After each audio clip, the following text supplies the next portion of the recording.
This is what I get for trying to be a nice guy. I make a lighthearted little video kind of covering the Prey movie because I couldn't take this movie seriously. Because I didn't think anybody was going to take this movie seriously. Because I didn't think anybody was even going to watch this movie. And even if they did watch this movie, they weren't even going to care. They were just going to write it off as yet another subpar Predator sequel that wasn't even worth being released on theaters and went straight to streaming.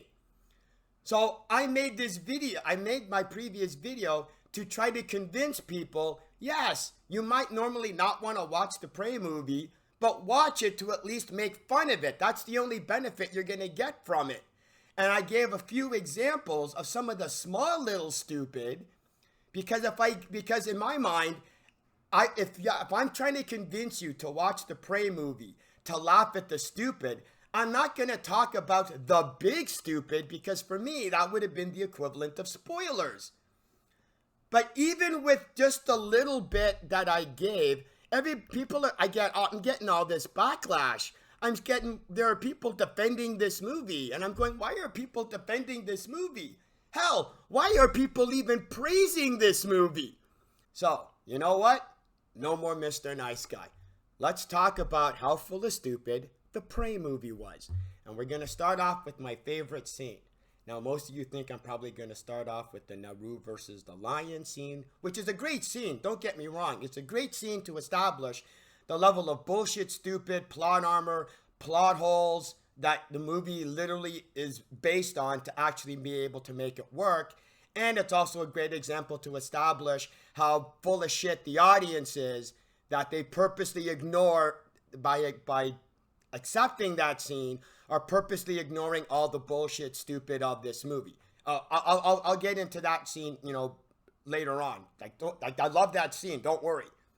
But there's another scene that I love even more, because this scene dismantles the movie in so many other different ways, and makes a better starting point than just talking about the Naru versus Lion scene.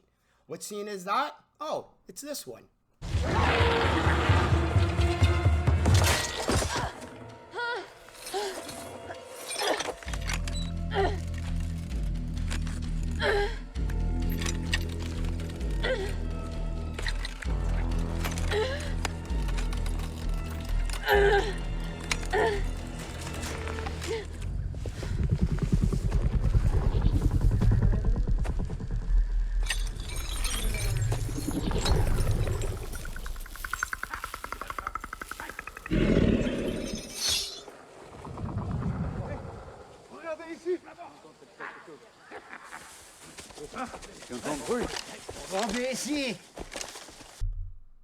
Hello?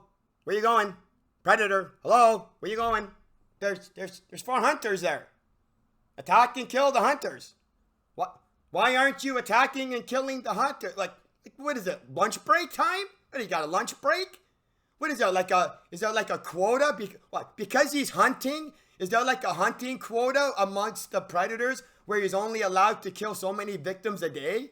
Is there some kind of like union or predator union rules that doesn't allow the predator to attack and kill the 4 hunters? There is no reason, none, on why the predator didn't attack and kill the 4 hunters. Like what happened? Did the predator chase Naru? Okay, here's why I picked this scene as the best example, because it branches out into so much other stupid, but all the stupid interconnects. So bear with me if I'm going all over the place. It's just that it all connects, which is why I picked this scene. So the predator is chasing Naru, right? And it's like, okay. Now the reason the predator is chasing Naru is because he's hunting her. While he's chasing her, he considers her a threat, a target, is hunting her. Otherwise, he wouldn't have been bothered chasing her in the first place, right? Okay. So he's chasing Naru and hunting her. Why doesn't the predator use his targeting system and his bolt to fire it at Naru and shoot her as she's running away? Because later on in the movie, when Naru and her brother are tied to the tree, there's a scene in which Naru sees a hunter running. We don't even see the predator. We just see the hunter running, and then out of nowhere, a bolt comes and kills the hunter. So the movie's established that the predator will attack and use his bolt against a running target. Well, if that's the case, why doesn't the predator do that when he's chasing Naru? They're in an open field. It's not like there's anything hampering his targeting system. Well, the reason the movie doesn't actually have Predator do that, because the reason the movie doesn't have the Predator actually do what the Predator should actually do, because if the movie has the Predator do what the Predator would actually do, Naru would be dead. Naru would be dead. That's what I mean about the plot armor of this movie. This movie has to cheat in Naru's favor, because the only way Naru can make it through this movie without dying is if the movie cheats in her favor. Not only that, once he catches up to Naru, once Naru is caught in the leg trap and is caught, the predator catches up to her. Why doesn't the predator kill her? The predator should have killed her, because the movie establishes that the predator will still kill its targets whether they're considered a threat, whether they're in a threatening position or not.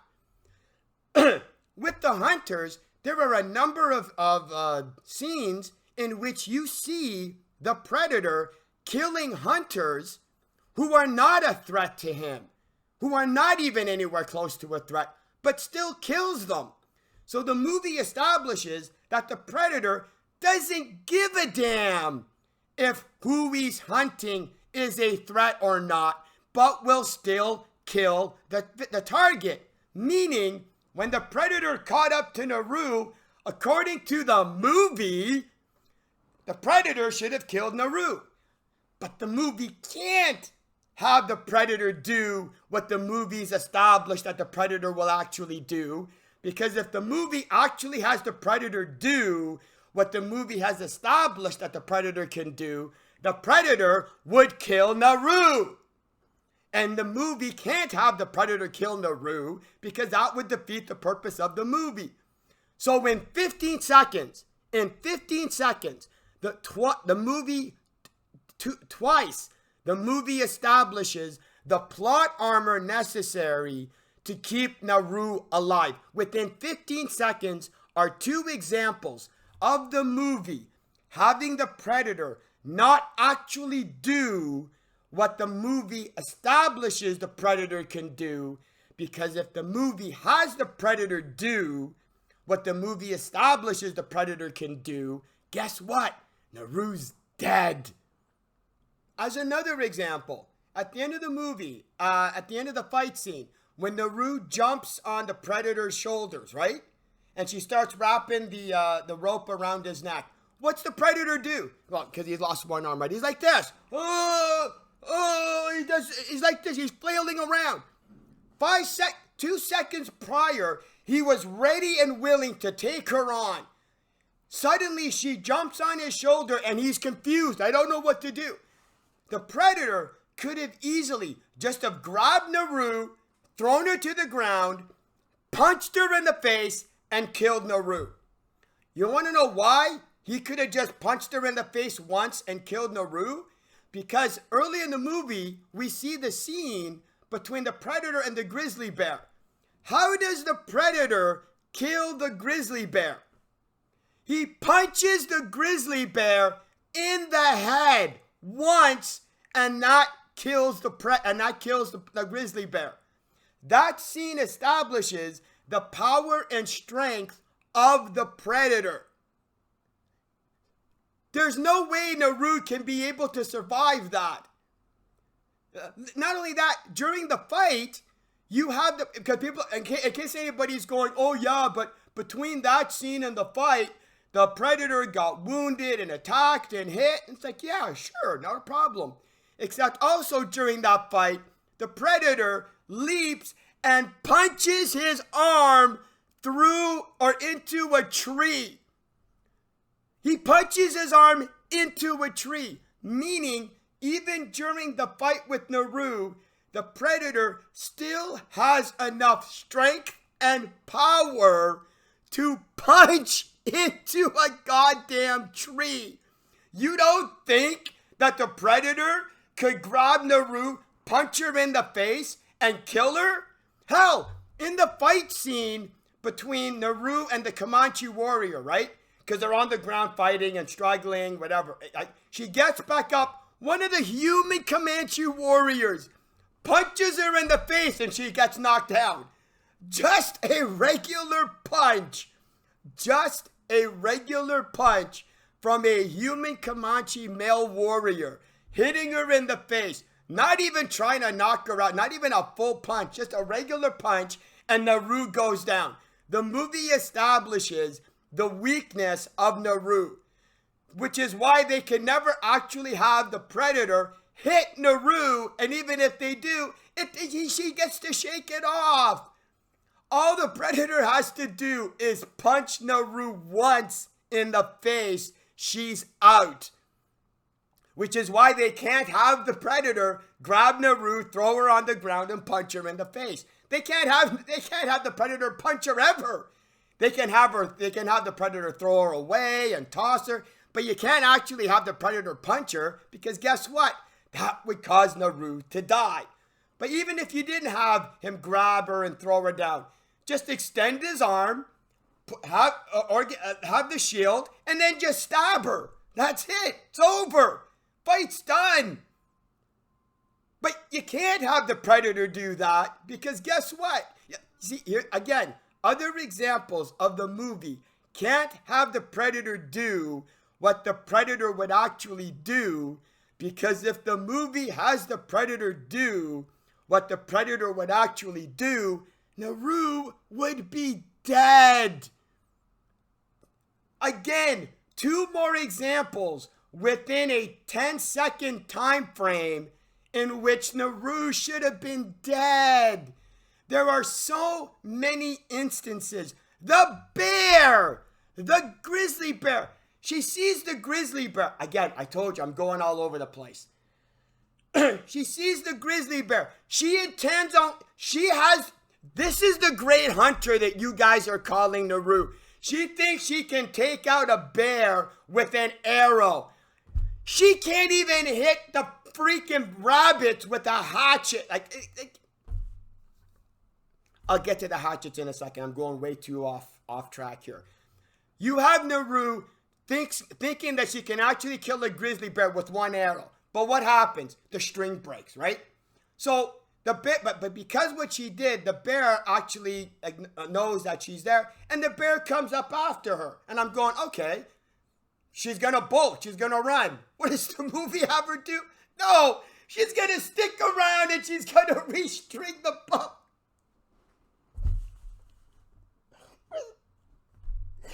What's gonna happen when the bear gets to her? She's gonna what was her plan? She's an idiot. And so is the bear. The movie has to make the bear an idiot. Otherwise, Naru's dead. Because you have the bear is almost upon Naru. And the movie is going, oh crap. The bear will kill Naru. How do we get it so that the bear doesn't actually kill Naru? They go, oh, we're just going to have it that the bear decides to chase the dog. That's not bad enough. What happens is the dog, being faster than the bear, goes down the little hill or whatever, turns, and is gone. The bear can now no longer see the dog. So the bear is still up there with Naru. He turns around, sees the dog, starts to chase him. The dog is gone. He can't see the dog anymore. The target that he was after is gone. But Naru is still up there. Now, does the bear go, well, screw the dog, he's gone. I don't see him. He's gone. Does the bear go, well, now I'll go back to my original target? Well, of course not. Because if the bear does that, the bear will kill Naru. So what does the movie do? The movie goes, who cares if the bear can't see the dog anymore? he's still gonna go and chase the dog anyway. Because the only way Naru can live is if we go out of our way to make it so that everything cheats in her favor, because it's the only way she will live through this movie. And the reason that they have the bear chase the dog for no reason, like the dog is gone. The dog is way ahead of him, but the bear's going, I'm gonna chase him anyway because the movie needs me to. I bring up these examples because I want you to understand it's not just there's one or two isolated incidences in this movie. No, it's throughout the movie. It is constant. These are just some examples. There's more. I haven't even covered the lion versus Naru scene yet. I'll eventually get to that, but let's get back to the original, scene that I started from. So let's see if I get this straight. So what happened?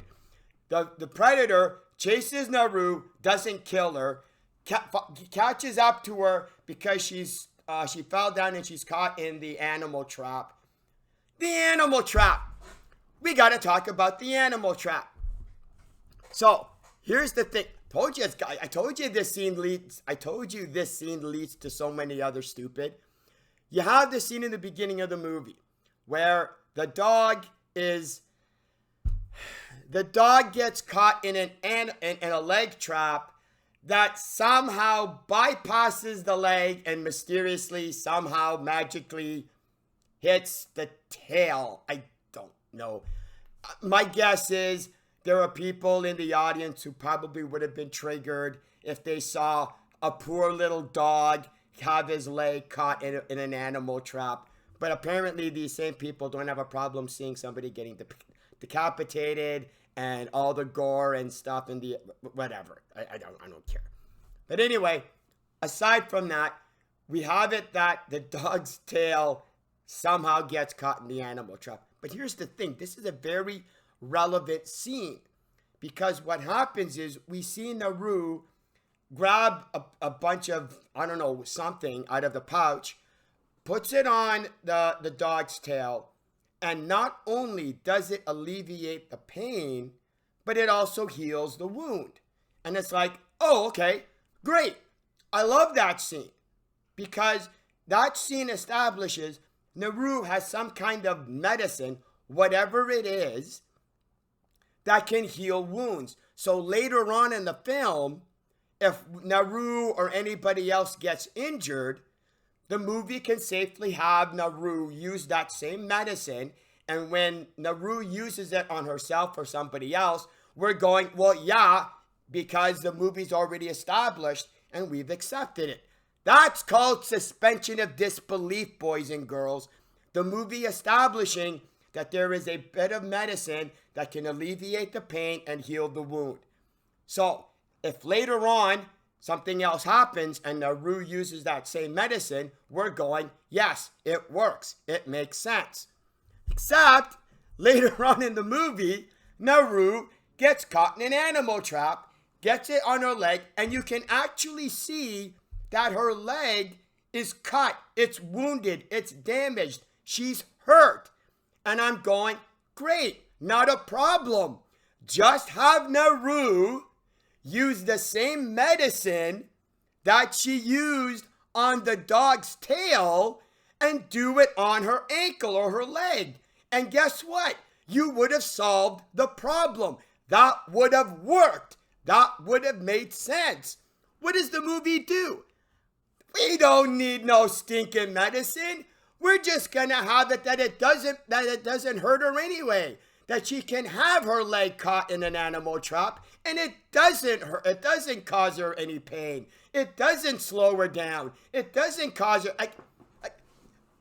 Her getting caught in a leg trap is actually easily explainable to heal. The movie literally establishes a way for Naru to heal herself, but the movie's going, we don't care. We don't care if it makes sense to actually use the medicine we established in the beginning of the movie. We're just going to have Naru not be affected by it. And because of that, those of us who have an IQ in the triple digits look at that and going, Well, now you're just being stupid. Now you're just being lazy. You literally have a way of solving an issue with Naru, and the movie is going, we don't care. And because you know why? Because the movie knows that the fans of this movie are going, we don't care either. Hell, the fans of this movie forgot about the medicine that Naru had to heal the dog. They got the attention span of a goldfish. They didn't even remember the fact that Naru used medicine to heal the dog's tail. So how were they going to even so if they actually bet you any money, if Naru used medicine to actually heal her leg, the fans of this movie would have gone, well, where the hell did she get that? That's the problem with this movie. That's another problem with this movie. It has the ability to actually make things make sense. It actually has the ability to make things work and have us as an audience go, oh, that works. But the movie goes, we don't care. We don't care. We're just going to do whatever the hell we want because we don't have to worry about it. So anyway, so he sees the predator. See what I mean about how it goes all over the place? So the predator sees Naru, sees that she's wounded, doesn't kill her, but then all of a sudden hears the hunters and goes, oh shoot, hunters, I better leave. Like what? What? Was the predator scared of the hunters? Is that why he left? Well, it can't be because he was scared of the hunters, because later on in the movie, he ends up taking out the entire camp full of hunters and isn't scared of them there. Hell, not only that, when he goes into the camp, his cloaking device is rendered useless from dust and ash. It's not that the cloaking device is hampered. It doesn't just, it's not like, oh, we can't use it because of all the dust and ash. It's like, no. Just having dust and ash fall on him, that now renders the cloaking device gone. It is broken. Based not on simply because of some dust and ash. And it's like, how are you expecting me to take this seriously? That is such a Deus Ex Machina.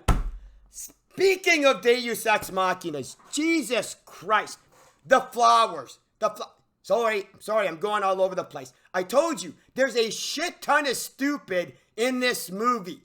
It's not my fault.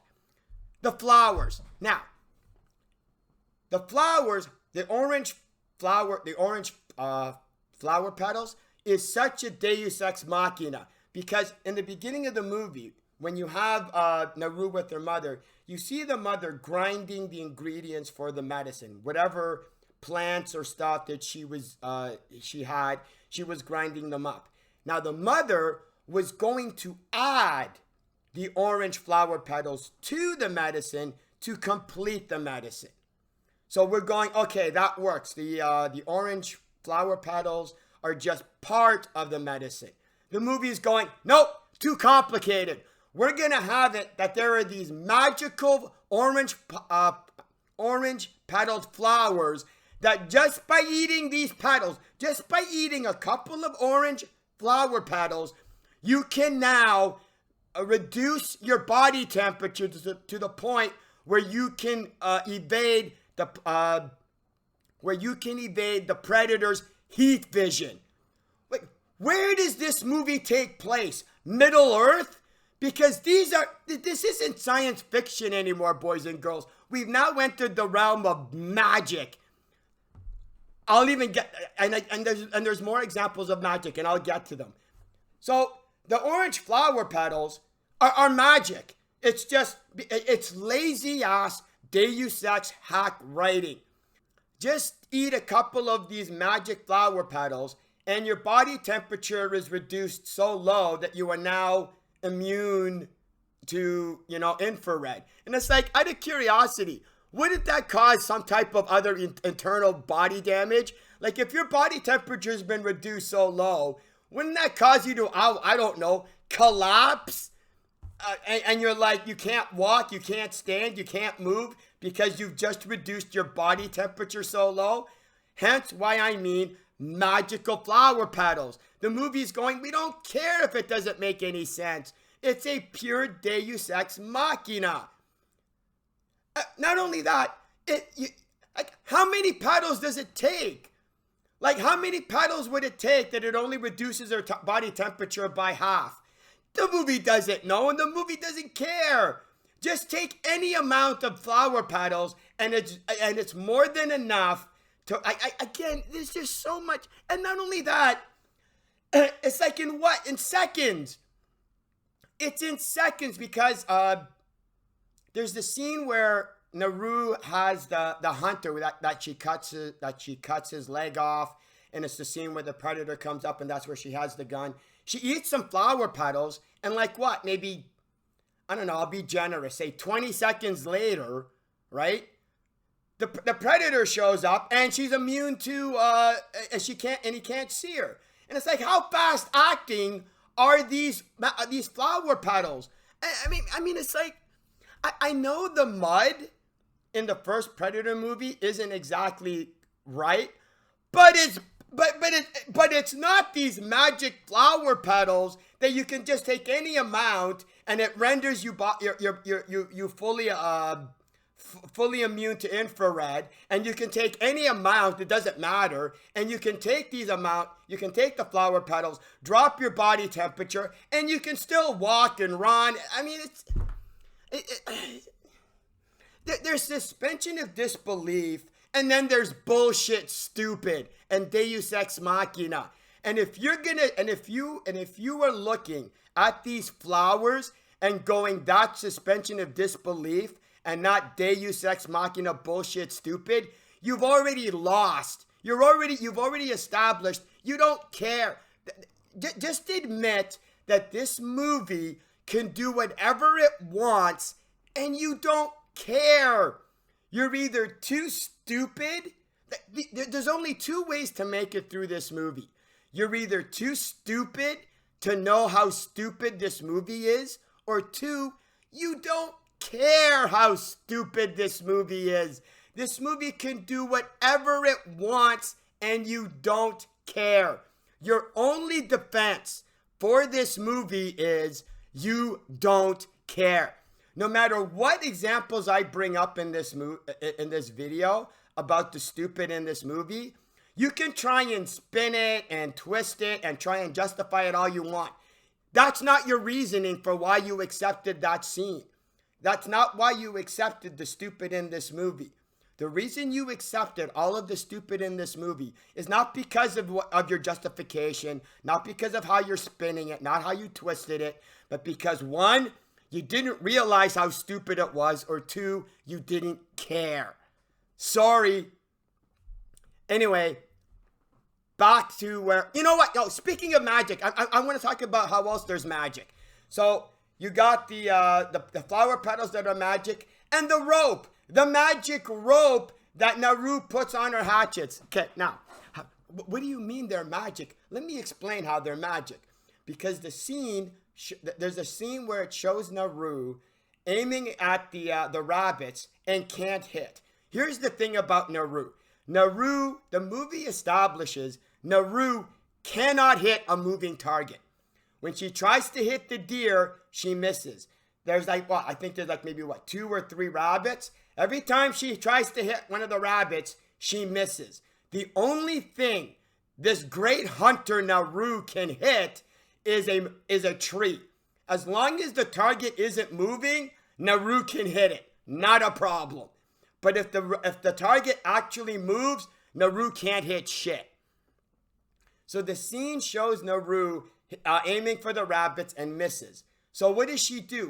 What is her brilliant plan? She's going to put this rope on the hatchet. Now, the idea of the rope on the hatchet is throw the hatchet so that way she can just pull it back and catch it. She doesn't have to walk. the fact that she is practicing this, she just invented this idea. She is now practicing it for the first time. Every time she pulls it back, she should have been cut and wounded. There should have been hatchet cuts all over her goddamn body. Because again, this is the first time she's doing this. She just invented this technique that day.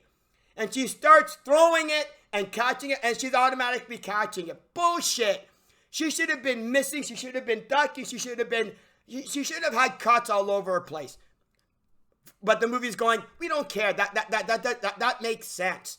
So again, yet another reason that we can't take this movie seriously, because the movie's going, we're going to do whatever we want. We don't care. And you fans of this movie are going, yeah, don't worry about it, movie. Do whatever you want. We don't care either.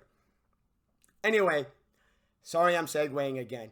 So she puts the rope and throws it. Now, how does putting the rope on the hatchet improve her aim? It shouldn't. There's no reason that just because she put the rope on the hatchet, it now suddenly improves her aim. Because after she practices a couple of times, the next scene is she caught the 3 rabbits. Because she's got like 3 rabbit pelts on her back, and then she starts cooking them, right? And it's like, okay, so what? The rope magically improved her aim? How else did her aim improve? Throwing a hatchet at a non-moving object does not help your aim against a moving target, which the rabbits are. Hence, yet another magical item within the Middle Earth realm that this movie takes place in. Oh, which reminds me of, okay, there's another aspect, and to tie it in with the original scene that I brought up, you have it that Naru is caught in the leg trap, right?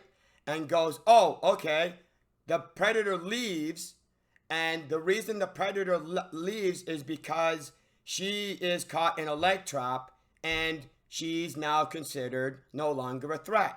Okay, so then why doesn't Naru go, well, wait a minute. If the predator doesn't attack me because I'm a threat, I'm no longer a threat, why doesn't the predator attack the hunters? They're still a threat. In fact, he leaves because we can hear the hunters coming up. So there's 2 in 1. Naru notices that the predator leaves as soon as you can hear the hunters coming up. So one theory that is just as legitimate as the one that she came up with was the predator left because of the hunters.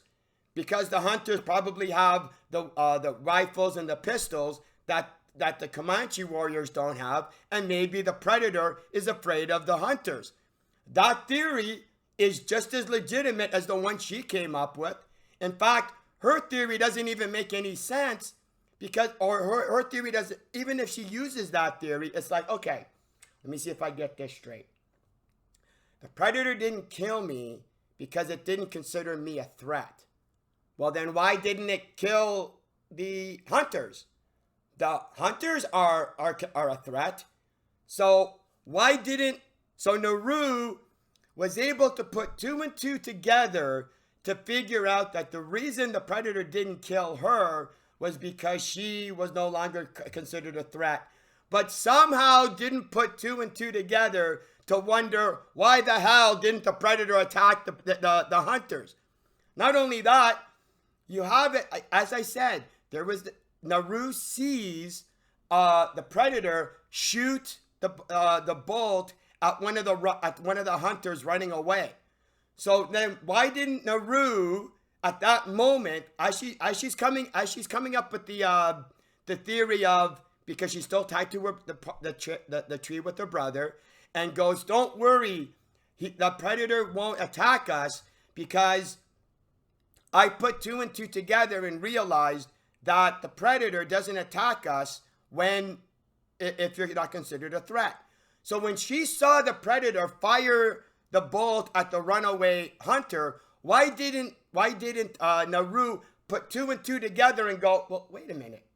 Well, then why didn't the predator fire a bolt at me when I was running away? How come she didn't put two and two together then?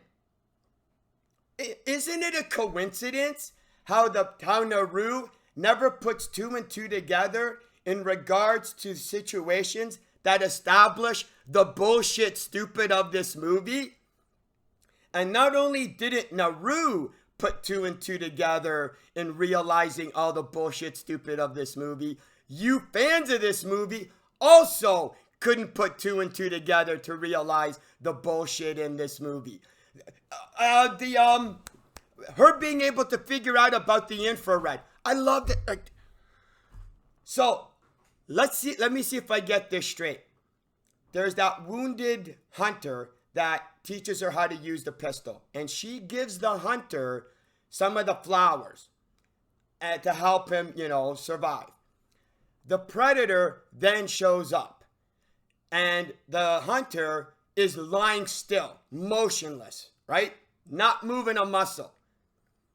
The predator is standing right near him, ignores him, doesn't do anything. Then ends up, I think, stepping on his leg or something. He steps on his leg, and then the hunter gets up. The predator then realizes he's actually there and shoots and kills him. Now, according to Naru, from Naru's perspective, here's what she saw. She saw the predator near the hunter and ignored him. The predator then steps on the hunter, which causes the hunter to actually prove he's not actually dead, but really alive. And so the predator ends up killing the hunter. Now, from that, Naru goes, no. What actually happened was, it wasn't that the predator just thought that the hunter was just dead and was mistaken. He has this magical powers or this magical ability called detecting heat that she just made up, that she would have no concept of or no idea would even exist, because she's a Comanche warrior from the 17th century, would have never come up with the concept of infrared or heat detection, and went, no. The only reason the predator didn't pay attention to the motionless hunter who looked like he was dead, the predator only didn't pay attention to him because of his low body temperature. Bullshit.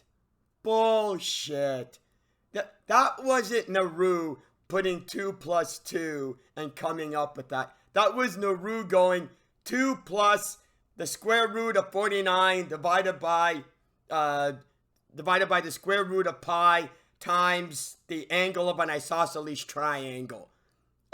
There's no way Naru could have seen what she saw and somehow come up with that possible conclusion. But here's the thing. It's not so much that on how pathetic this movie tried to pass that off as a possible explanation. It's the fact that you fans of this movie saw that and went, yeah, that works. That makes sense. Why?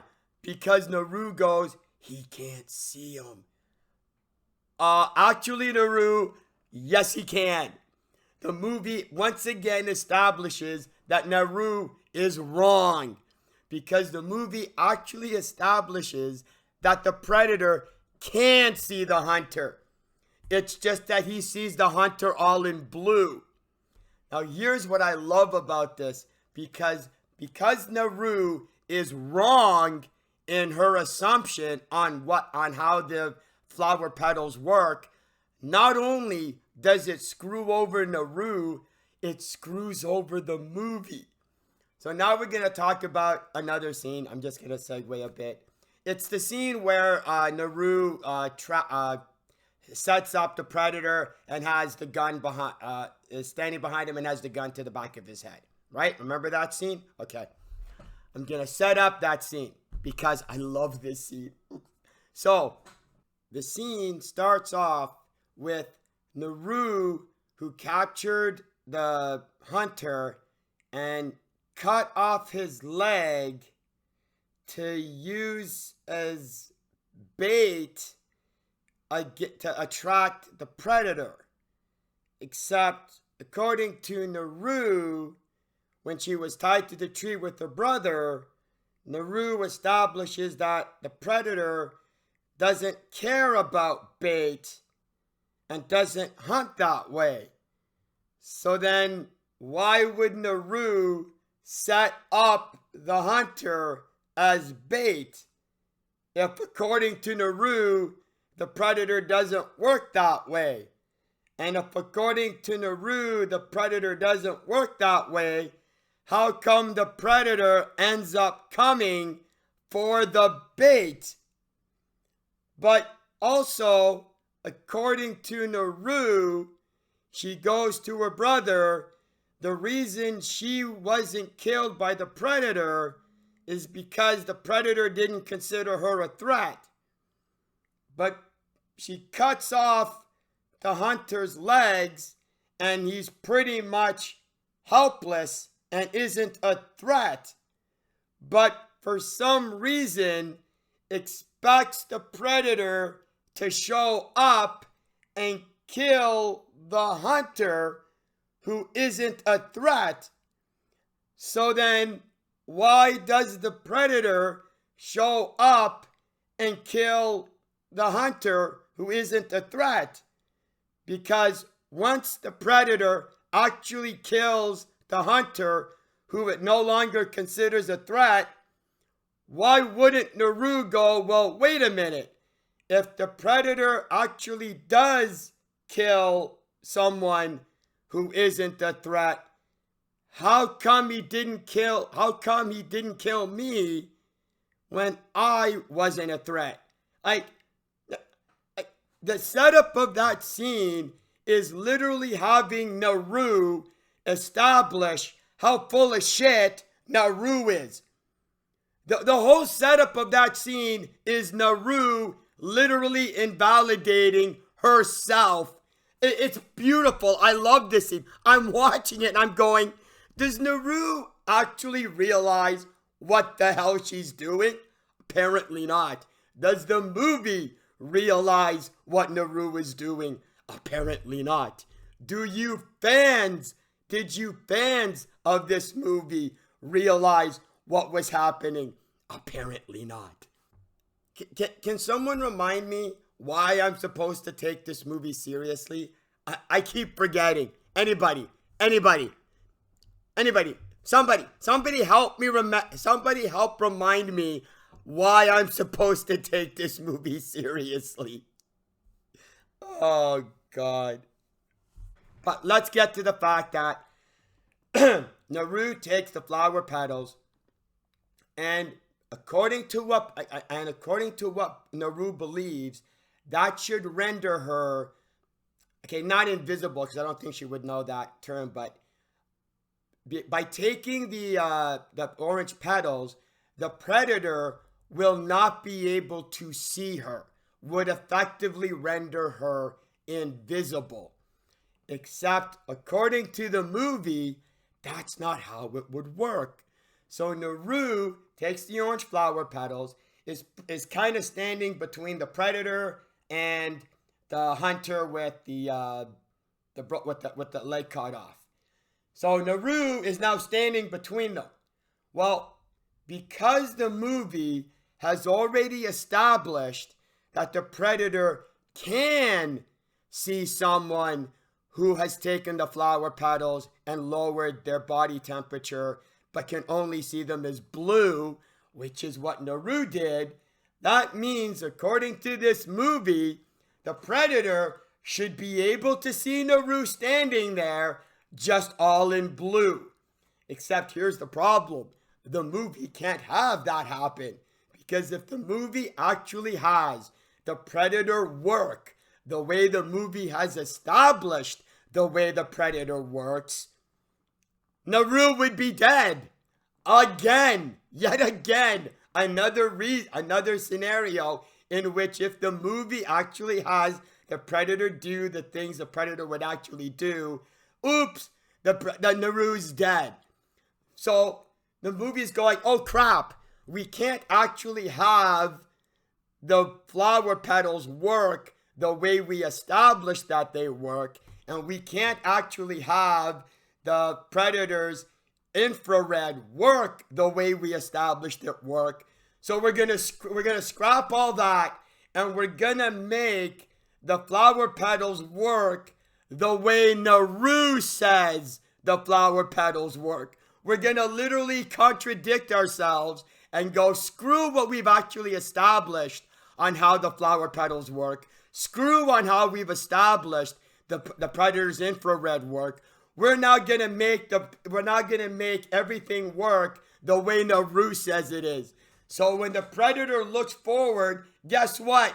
Naru is suddenly invisible. Wow, isn't that amazing? It's almost as if the movie is having the orange petals work however the hell the movie wants the magical orange petals to work. Like, if I hadn't already established the Deus ex machina and magical bullshit of the orange flower petals, how about now? How about now? Does that help? Of course not. Because you fans of this movie, guess what? You don't care. You don't care that the orange flower petals work the way Naru says it works, as opposed to the way the movie established that the petals work. It's like, explain to me how I'm supposed to take this movie seriously. Explain to me how I'm supposed to take you defenders of this movie seriously. How am I supposed to take those of you who are praising this movie seriously? Oh wait, I can't, and you can't. You can't. You can't explain.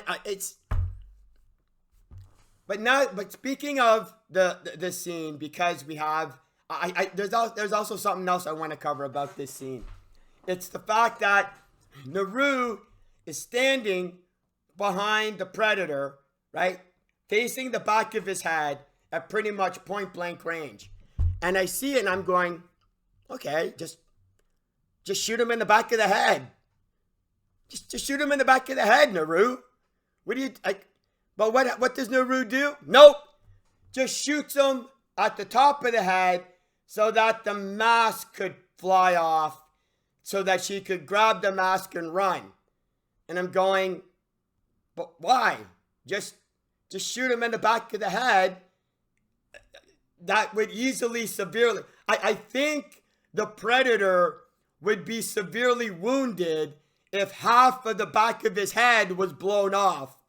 But this is the great hunter you are all claiming Naru is, who is too stupid to go, hey, maybe if I shoot the predator in the back of the head, that might actually severely wound him, which would actually give me an advantage in being able to kill him. Nah. Apparently Naru doesn't have the hunting skills to figure that out.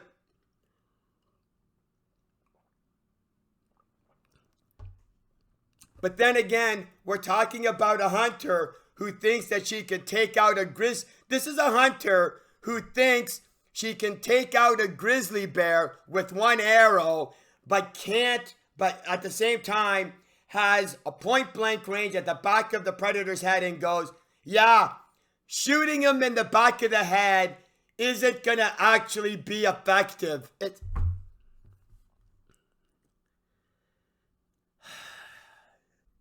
And the thing is, there's still more stupid to cover. There's the Naru versus the lion scene. There's the whole stupid and Deus ex machina of the bog. There's the setup of the final fight scene.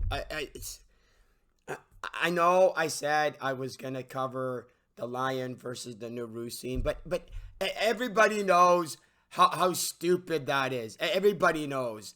It's so blatantly obvious, and there was just so much other stupid I wanted to cover to let people know, hey, sorry, it's not just the Lion versus Naru scene that's stupid.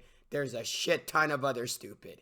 And I'm just tired. I'm done with this movie. I mean, it's like, if what I've already covered isn't more than enough to establish how full of stupid this movie is, nothing will. So, I'm also tired. And I just don't care anymore. Anyway, that's it for me. I'm out of here. See ya.